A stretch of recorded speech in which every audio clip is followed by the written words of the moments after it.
I am a sucker for pretty and cute yard decorations, and when I saw this on Amazon, I thought, oh, I need to try those. So these are flowers. They are metal and they are on stakes, and I'm going to put a little bit of birdseed in these. But you could also put pebbles in them, and you could put a little bit of water in them for the bees. You could put a little bit of sugar water on a sponge for the butterflies. I think they would love that. And I want to show you how to put them together. Each one of these flowers comes in 4 pieces, but super, super easy to put together. This is the bottom part. It has the stand, or it pokes in the ground so the wind won't blow it over. So you screw this in here.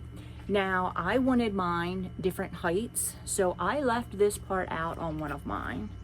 But you can do you can do whatever you want, and you can hear when I drop that all of this is metal. So this is very sturdy. There's no plastic.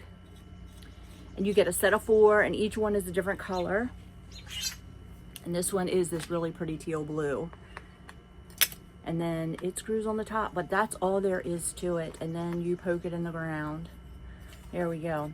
They are light enough that they're easy to go, you know, like the end of this isn't very thick. So they're very easy to go on the ground. Even if the ground was a little on the dry side, I think you would still be able to get it in by putting your foot on top of it. And the leaves are metal, but this is really cool. I cannot wait to put all 4 of these in my yard.